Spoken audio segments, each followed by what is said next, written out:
All right. Do we have any comments? Any comments from the citizen? Nothing? Nobody? All right. We'll move on. Any updates on Natalia? Right now, any public updates on Natalia? No, Jerry's not here. Okay. Next, we'll go to, wow, that was quick. Consent items. Oh, sorry. You're up. Sorry. Okay. Formatting's a little off. Thank you.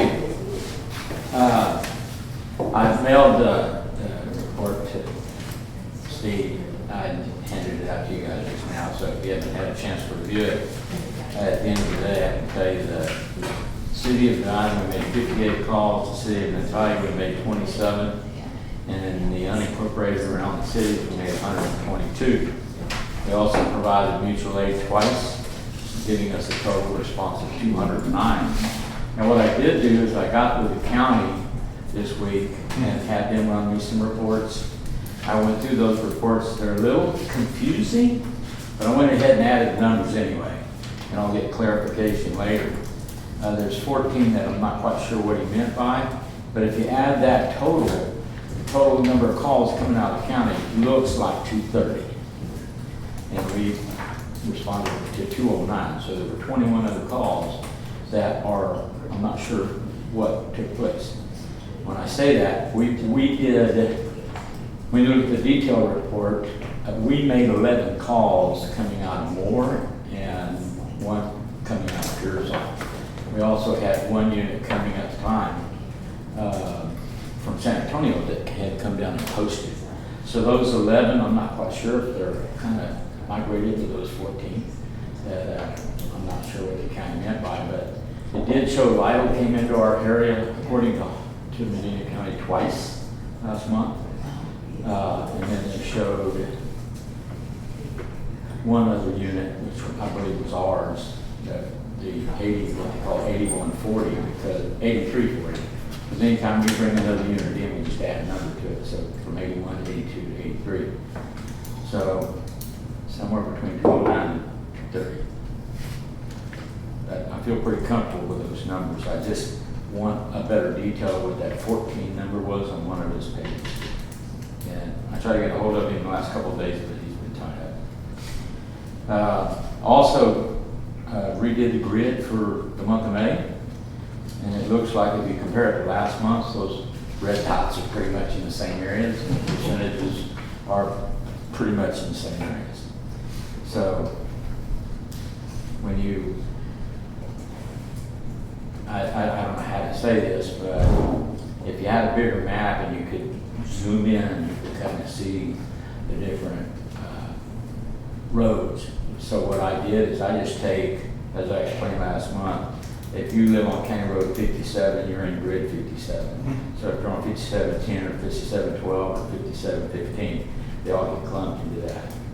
I don't know what that mileage radius is. I'd have to ask the county because they came up with the grid map system.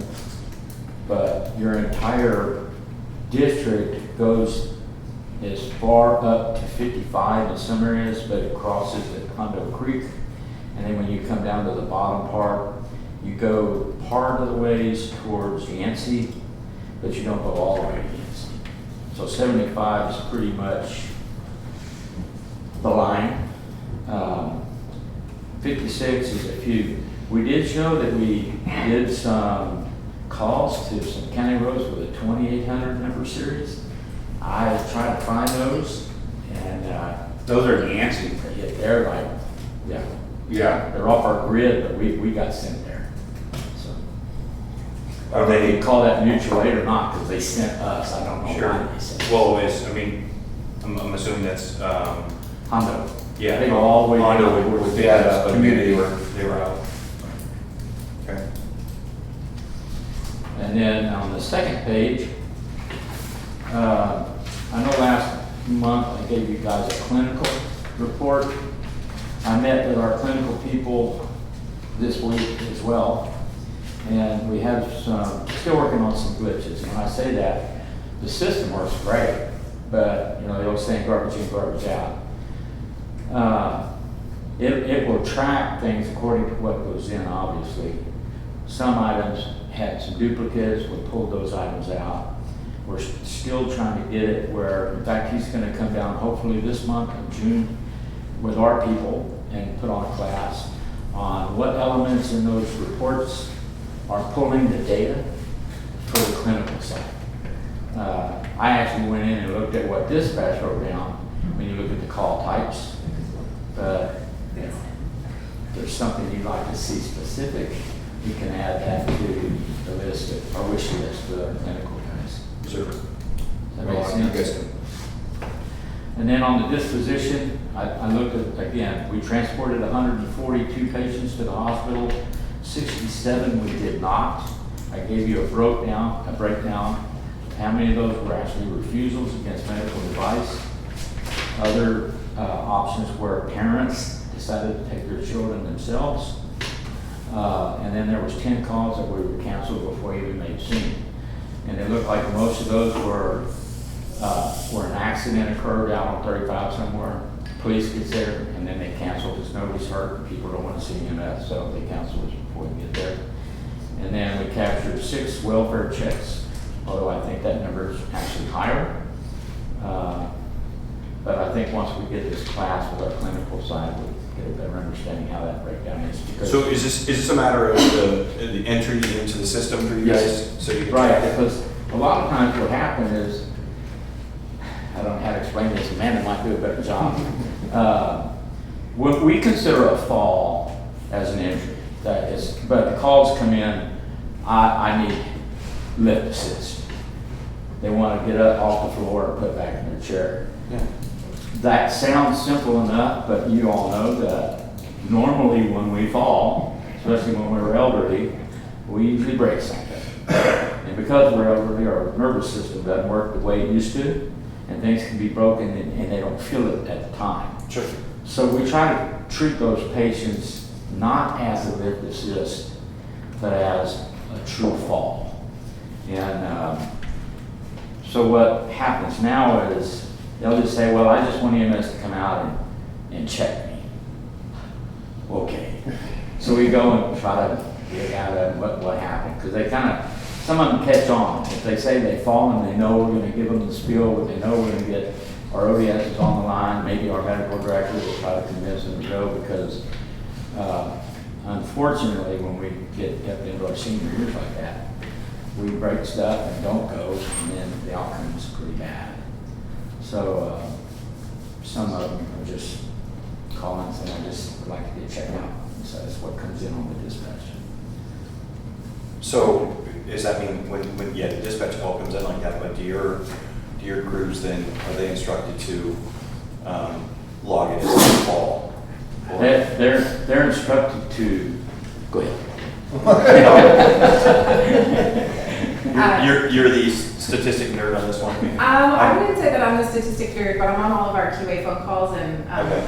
we brought Dr. Everett in as the new medical director, so we've credentialed everyone, and we've gone into his protocols, which has a fall checklist. Okay, good. So his checklist is, are you high risk?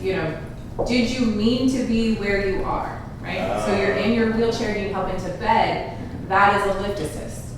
Now, if you meant to be in your bed and you're on the floor, that is not a lift assist, that is a fall. Okay. And so then they have to go through a high-risk checklist before they can say, okay, we're going to do a refusal. And then any refusal, so that's what just happened now when I was standing back there, was a refusal that I actually sent to Dr. Everett, because I said, I am not approving this refusal, we need to get Dr. Everett. He just called me back to say that was a good call, we're transporting.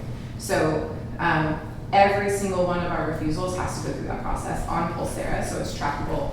Yep. And can be pulled later. Yeah. So Miramontes, which Everett worked under as a fellow, it's the same protocol. High risk means they could be on blood pressure medicine, they could be alcoholic, anything that could cause a bleed in an elderly person because the brain starts to shrink, there's more space up there and they can tear easy. So those are high risk and those are tried to be convinced to go to the hospital. Sure. As far as the clinical reporting piece, so what we are working on, what ESO is building is customizable requirements within the system, right? So if we want you to report something specific because it says chest pain, then we can customize that piece. Right now it's not customizable. And so there are some things that we're missing that we want reported on. And we are attempting to ensure that we are pulling out reports that follow the NISWA data. And we have meetings over that every Monday morning in regard to all of Bexar County, Medina, Frio, Pflugerville, and Milam counties.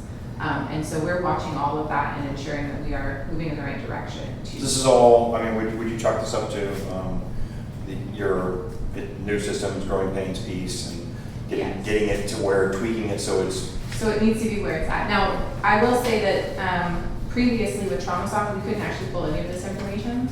So now we can, we're just trying to tweak it to pull the correct information Yeah. because we're only 6 months into it. So now that we have Dr. Everett on board with his protocols and his KPIs, we're trying to pull the correct information and make sure that we're looking at things that make a difference. And so we're looking at doing studies and papers and all the things with our data, but we need to get the data correct. And when do you anticipate for operationally that you'll be, I use the water skiing analogy, up on plane? Yeah, so I'm not talking doing slaloms and jumps, I'm talking about up on plane. I don't know when the customizable stuff will come out. We are already at a point where we can pull data. We're pulling most of the data, but what we're seeing is, hey, this data field is, for example, patient weight is a required field, but somehow it's still not actually being required every time, if that makes sense. So that's one of the clinical data fields that we report quarterly to Pflugerville is pediatric patient weight and using that weight to dose medications, right? Because that is the industry standard. And so that is not working properly, so we're working to fix that. Now, I would say in this last 6 months, we've made a lot of progress. I would say probably in the next month or two, we'll have a much better feel for what that is, because it's already pretty good. The other thing that we're doing is we're looking at missed opportunities for whole blood. We already have whole blood here, we don't use it very often, so I feel like there's probably quite a few missed opportunities for whole blood here and in Frio County, but we're looking at that so we can. What do you mean by that when you're saying missed opportunities that you're to administer? Yes. Do you think that we have that? I mean, just because we have it, does that mean, I guess that's the analysis you guys are gonna have to put together. Just Right, how many times should we have used it, or could we have used it that we didn't? Yeah. Well, I think it's not for us, in my mind, it's not a could we, it's a should we. Right. Yeah. And the could we, yeah, I mean, you got that one doc that was giving his people that didn't have cancer chemotherapy, and just so because he was billing it out, so Yeah. you want to take care of it. Well, so like they get a GI bleed or something like that that's not a trauma call, maybe it doesn't, key in that they need to grab the whole blood, and they miss the opportunity because they get there and the blood pressure's low and it meets the criteria, but they don't have the blood with them. So I think that's where you're going with that. Okay, Yes. I'm tracking. Yeah. So we're tracking that in Bexar County as well to see if we have 2 units that we're using pretty regularly. And that's the interesting piece for me is we've had whole blood here for a number of 5 years, years now. and we've only used it a couple of times, whereas in Bexar County, we're using it pretty regularly. We used 2 units in 12 hours the other day. So I'm curious to see, are we missing those opportunities to be able to give that whole blood, especially, lately it's been stormy, you can't fly the patient, you have to drive in, that's a long drive, So there's a couple of things that we're looking at. Sepsis protocol change with Dr. Eric coming in where we're giving antibiotics for sepsis patients, which is a big deal in the rural communities because that first hour really affects the mortality. And so if we're doing it before they get there, then we're increasing their chance of survival. Yeah, absolutely. Okay. Okay, so I think I said this before, is we're patient with this, we're okay. We understand the growing pains. You guys keep getting at this though, really, and that's good for us and give us the right data so we can make decisions. Right. So the unit that's damaged is going to go up to Brady Friday. Is that correct? Is that the date? I think so. It's going to Brady? Brady, that's where they have. There's a body shop up there that likes to work on ambulances. Holy smokes. Yeah. There aren't very many of them. And one of the guys, the one that was working with Jason, is going to take it up. Dakota, yes. Uh-huh. So, okay. Yeah, I talked to him the other day. That's good. And were you able to look into that issue that I sent you? Absolutely. Okay. All right. Thank you. You bet. The email. Yeah. Yeah, no, totally. Go ahead. You want to talk through what we talked about, just to share, and kind of what actions you guys took? Closed session. You want to do it in close session? Yes. Yeah, we'll do it. Good. Yeah, Great, no problem. thank you. All right, you got anything more? No? Good.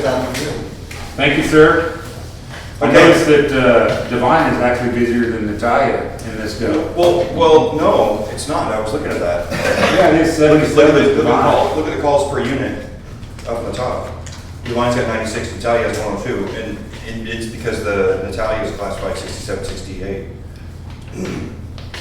I would like to clarify that even though those numbers show the unit, that unit may be responding to the network. To us, as well. here at Divine. Hmm? I was looking at their hotspot area. 77's got 85 calls in it. Yeah. That's us. Yeah. So it could be that the Natalia unit is coming into our district. Well, It's all they- your district. But there. It's all ours. Yeah. This map. Ours and theirs. Ours and theirs. Oh, that's right, I'm in Natalia. I mean, it's going in your district. I just like to say that, you know, the 65 grade is an outlier, and we just don't need insurance out there. Uh-huh. Not that you guys can get out there in a time limit, nobody's gonna get out there and trying to find our place. Okay. Well, let's look at minutes from last month. Any issues with that? Have you guys had a chance to peruse? Nope, looks good. I make a motion, we approve the minutes from last month. I'll second. All right, all in favor? Aye. Aye. Any opposed? So carried. Okay. Okay, let's go to finance report. The financials presented from last month look good. Make a motion that we approve those, and we've got 3 checks in here, correct? To sign, one is for the audit, one is for Allegiance, they want their money, and the other one is for the lawnmower guy. And the fourth one is No. for these chairs. These wonderful chairs that we. There you go. Oh, pest control, my bad. Pest control. Pest control. You want look.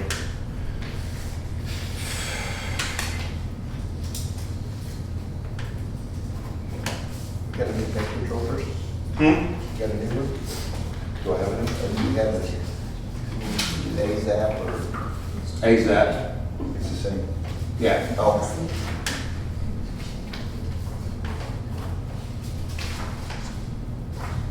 It's a problem.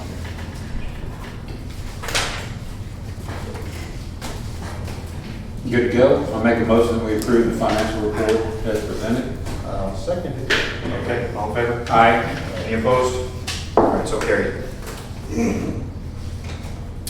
Okay, technology upgrade, okay. This is for everybody to understand, I want to transition us over so we have our own server and we maintain all of our own data here organically.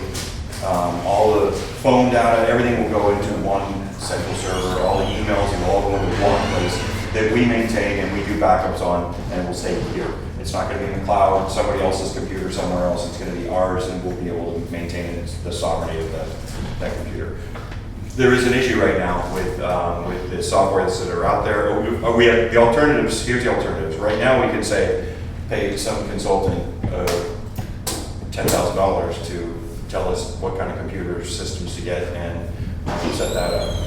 And I just don't think that's good use of the funds. There are smaller scale servers that are available right now that work very well when you're on the same Wi-Fi network, but they don't work well remotely. So if you're in the house, you can't dial into here and do that. That's changing.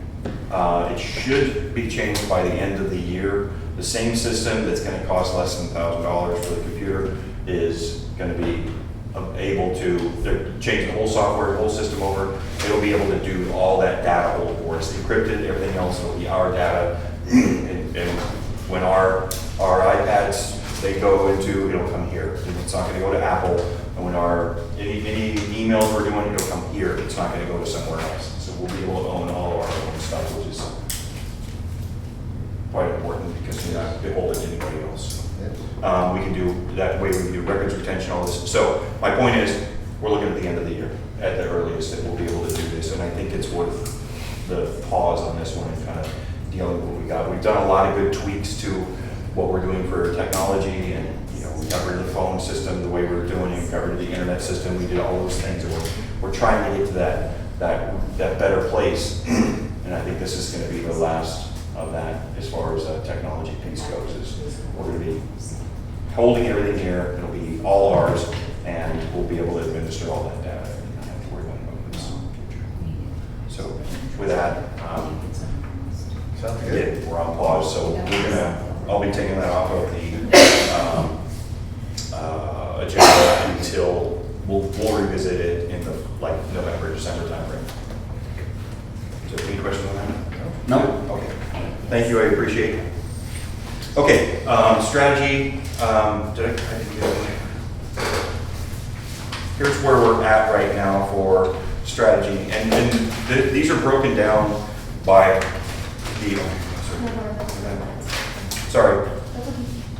These are broken down by three main components in operational, financial, and personnel, and it's to kind of give us an idea. Now, a lot of these things are going to cross, such as if you look at years 2 to 5, be prepared to open 1 to 2 substations. That's in years 2 to 5. We start looking at those out years right now. Well, what does that mean for us? That means we have to look at statistics coming in from and the data that's coming in for us, but it also means that we're going to have to turn and say, all right, where do we have for money on that one? Where's our budgets that we're going to be able to go and make those purchases as we go through. But this at least gives us some concentration, like, okay, here's the areas where we need to focus on. So I'll run down year 1.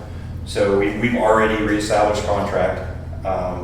We have not locked down the Natalia substation yet. We're in the process of developing the contract compliance program, and we have not implemented the quarterly contract review. Man, that's something that Pat and I have talked about a little bit, but I'd like to do a sit down with you and your team, with the bosses, and we can all hash out and say, here's where we are now, because we want to tweak the contract the way it's written so that you guys know that's what you want, and we know this is what we're asking for. It's just a conversation at that point. And then once we can lock that in, then we can say, okay, here's the standard. So things like, what do you call it, shoot time, getting out the door. Mm-hmm. Those are important ones. That means, folks aren't dilly-dallying, and that's good for you guys, that all right, guys are out the door. And with the systems that you guys have put together, that's why it's really going to be great. We'll be able to take that data and be able to say, okay, yeah, you guys are out the door, you guys are responding, you're getting those things done, and check, to make it really easy once we get to a contract compliance matrix. And it really comes down, again, it always comes down to, this is what we want, is this okay for you? And you say, yep, that's good for us, so now we're talking the same language. There's a lot of ambiguity with what we've got right now, and I know you guys know this, and there's been a lot of the informal systems that have been in use here, and we saw it really bad over on the other ESD over in 2. There's just a lot of, well, that was just Jim, we were cousins, or we went to high school together. That's how it works, Pat. And we just need to codify that and professionalize it. That's all. Yep. So everybody knows what we're doing, and then we can say, yeah, we're doing the best we can to manage that for you folks. And the data shows that this is what's happening.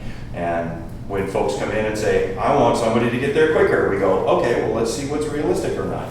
So I want to set that up with you guys to sit down, and it could be for me, and then one of our other team members on the board, so we can sit down and have a real good discussion. I'm not smart about the EMS side. I'm smart about the contract and the organizational side. So between the two of us, one of these guys is probably who it's gonna be. It's gotta be because they're smart on it and I'm not. So sit down, maybe we do it informally, we go and we can go have dinner or something like that, but really hash it out and say this is where we want to be and decide how we're going to get to that next place. And then we'll take that, whoever goes with me, we'll take that and we'll bring it back to the board for a decision. Okay. And you guys, same thing, you're back to your folks with a decision. We just need to, again, dial in this stuff, professionalize it, make it better. Sounds good.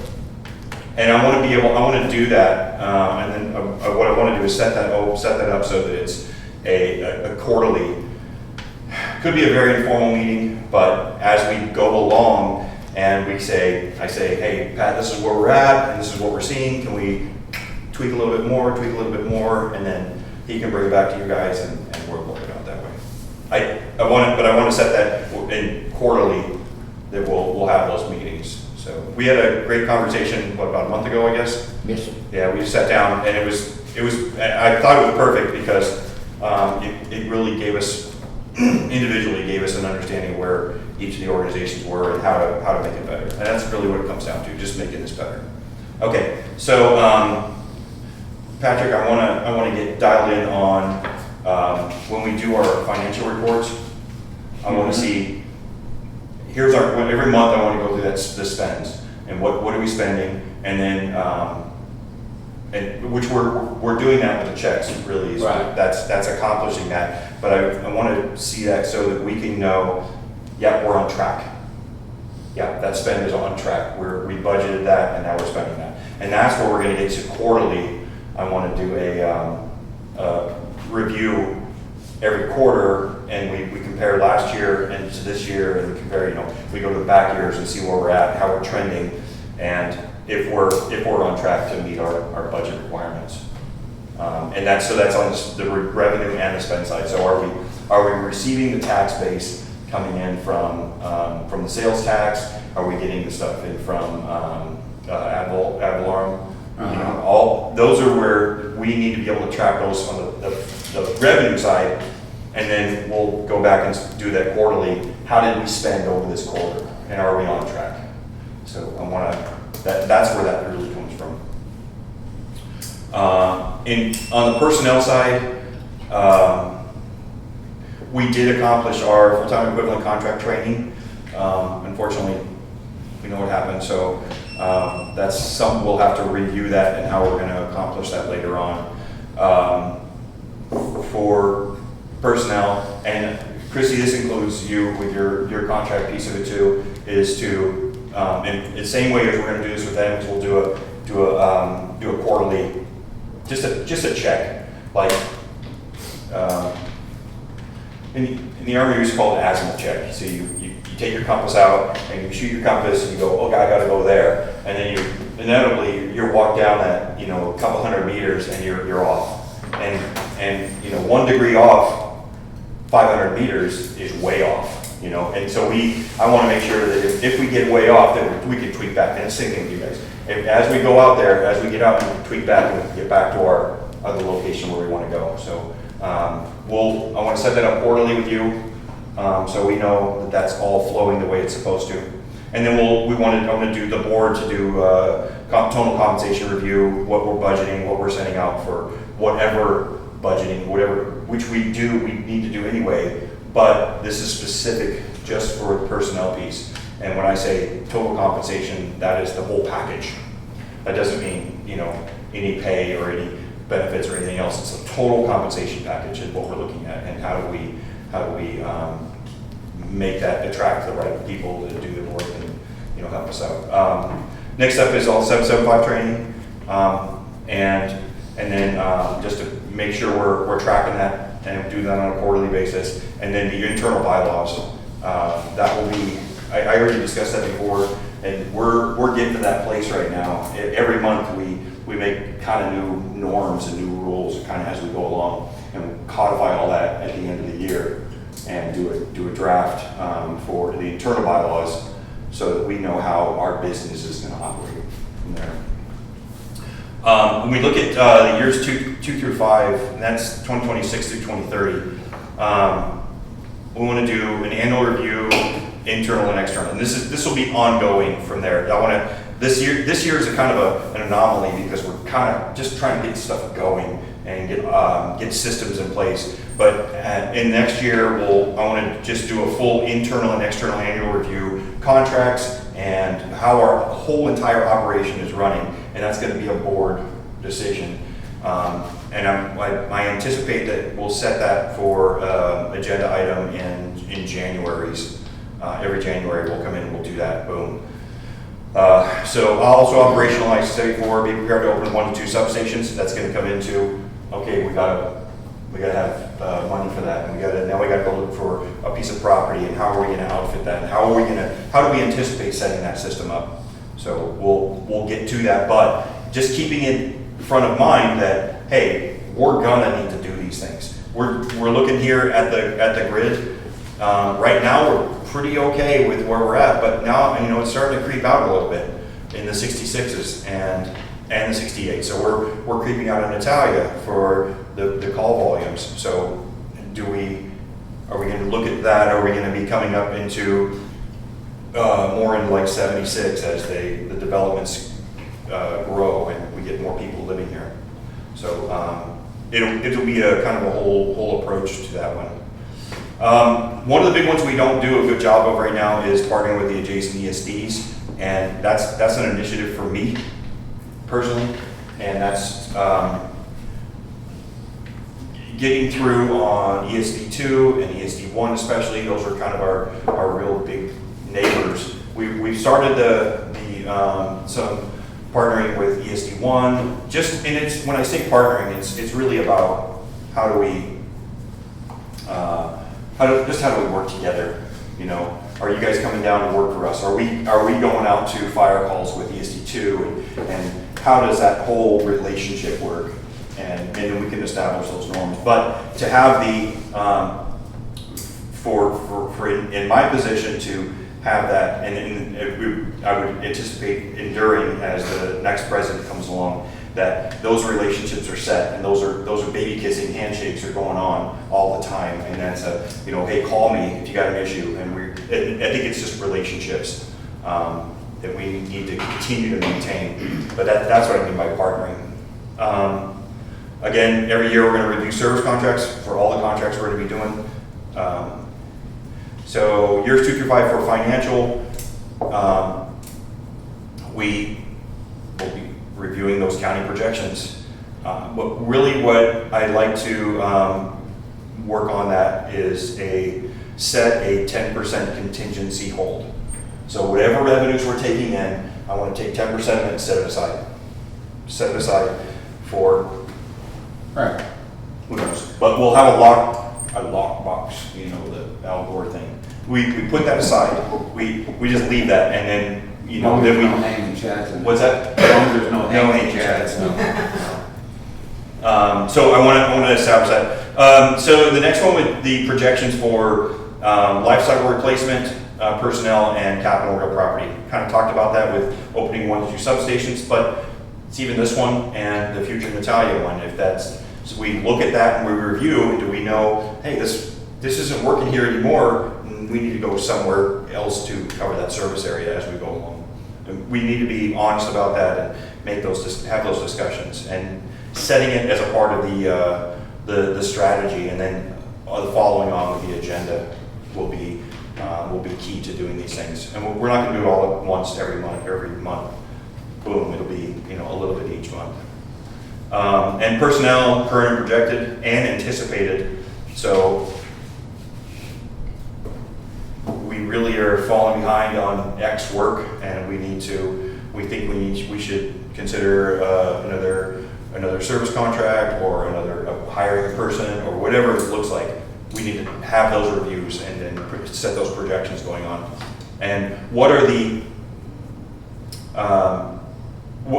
times, or the numbers, the call volumes, the personnel, the population, all those things? What do we see are the trigger points that are going to say, all right, it's time to expand our personnel? And then we'll do review our training requirements. And the training requirements, I lump in There are some of training nice to haves. So, for instance, there was an initial contracting course that Jason attended, and it was great. And then while he was there was a second one on how to build that contract and how to, it's the next level of education. Do we really need that? Maybe we don't really need it, but it's a nice to have, and it can help him establish relationships and make him, or make the work better in general and get us a better product. So is there any questions on these right now? Is there anything you guys would like to add? Oh, in year 6, oh no, I left blank intentionally, because really, I anticipate that this year is going to be continue to kind of be a little bit chaotic, but once next year, we'll get, just like you guys are trying to figure out this new system, it's good, we'll figure it out. So year 6 and on, I anticipate it's going to be around the same. So any questions or recommendations I'm looking for, if you guys have any? Nope. When you brought up the capital stuff, though, it did remind me that when is the payment for the EKG monitors due? August. So I haven't presented to the August payment. Okay. Payment for September, if it's due in September. Can you put that contract on the next agenda so we can discuss that? Because Clint got, he talked to Zoe and he's kind of renegotiated the contract for us to give us an option of either to do a 1-month payoff for the same price or to reduce the amount that we're paying and lessen it by 5 years. So we'll bring that up at the next meeting and discuss it. Yeah, I think that's great. Yeah. It comes back to a lot of the stuff, we're just cleaning up a lot of the little ankle biters that have been out there, the foams, all these little things that are out there, and how do we clean them up and get them so it's not ankle biter, like you said. So makes it easier. So you got that for the agenda then? Yes. Okay. Tony, is there anything you would have recommendations on? If you're, No, did I miss something that you saw from before is really what I'm looking for? Is there anything that was outstanding that?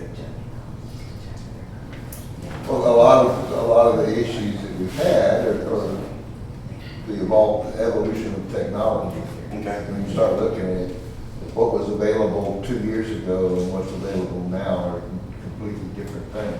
Okay. And so we really need to keep an eye on that as it evolves, because the way the judge was talking at the meeting about the land that they gave away,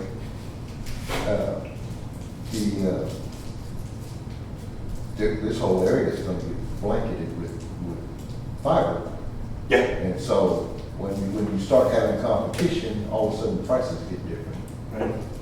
So we just need to keep that in the forethought of it. Well, I think that really comes into the life cycle replacement piece. Yeah. That, any of our technology that's not up to snuff, or we should plan for the obsolescence of it, of our, just this stuff, the easy ones, iPads, the equipment we just put in the trucks with the dispatch stuff, the CAD.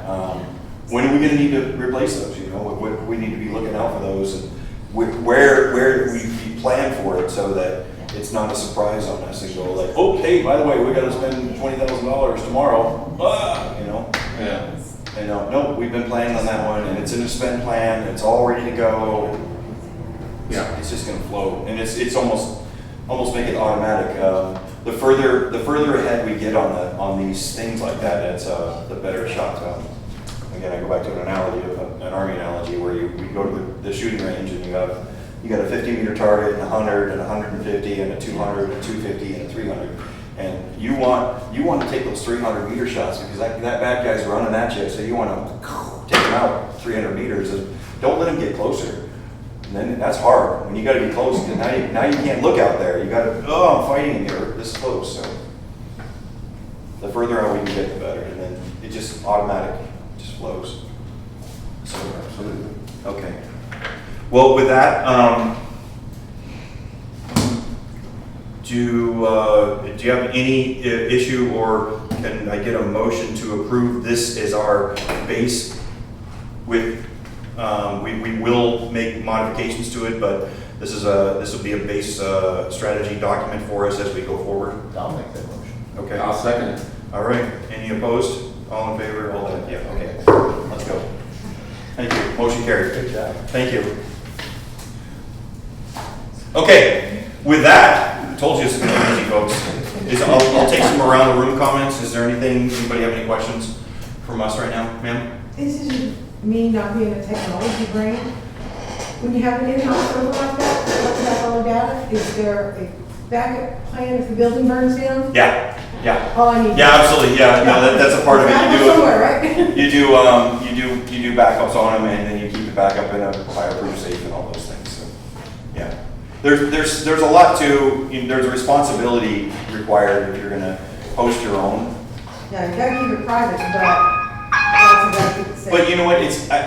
I see it the same way as those of us who live in the country versus those who live in the city. So people who live in the city are very dependent on others.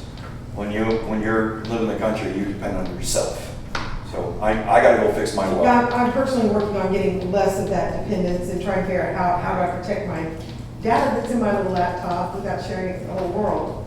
I'm glad to share what we've been walking through on our I'll end. be coming to you for Yeah. some advice on that. Yeah, it's really we're in the same place personally. Short of having everything written down and stuffed in a safe deposit box and giving my niece the key, I don't know what else to do, so I'll be asking you for that. I'm glad to share our find with you what we do. Yeah. I just look at it, if it torches, start over. Well, I know better than to And ask. she'll all get it.